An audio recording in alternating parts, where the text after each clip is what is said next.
Мынандайды көріп, естіп, мен шетте қала алмаймын. Білесіздер ме не болып жатқанын? Жыл сайын бір әңгіме. Мынау нишқа оқуға түсу, РФМШ дейді. Сол анау орыс тобы, қазақ тобы деген секілді. Гранттар неге былай бөлінеді қазақ тобына, неге орыс тобына былай бөлінеді деп. Сол кезде шынымен де бүйтіп қарап отырсаңыздар, білім жағынан қазақ топтары жоғары балдар алып отыр. 100 балл, 98 балмен өтпей отыр. Грант ала алмай отыр. Ал орыс топтарымен 83-85 балымен өтіп кетіп отыр. Сол кезде сұрағым келеді, әділдік қайда? Мынау министр, білім министрлігі қарастыру керек осы сұрақты. Егер бәрін теңестіру керек.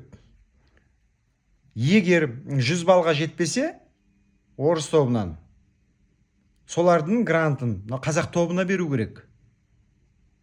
Немесе олардың класстарын азайту керек та, қазақтарды көп болса, қазақша тобына баратын адамдар көп болса, ұлтына байланысты емес.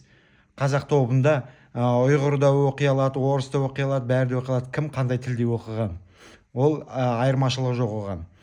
Егер мына жақта білім аз болатын болса, класстар жиналмай жатқан болса, сыныптары жиналмай жатқан болса, мынау қазақ тобына көбірек грант беру керек. Өйткені мына қарасаңызшы, қаншама жыл дайындалады сол жерге өтеміз деп. 100 балл алып отырып өтпей қалады. Ал 85-83 алып өтіп кетіп жатыр орыс тобынан. Әділдік қайда?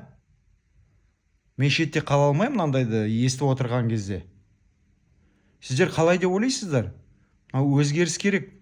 Сол үшін мына білім министрі қазір жоғары білімдердің нелерін қарастырып жатсыздар ғой, қандай мамандар керек болады, қандай болмайды деген секілді. Мінекей, осы жерден бастаңыздар қазірден. Не керек, не керек емес.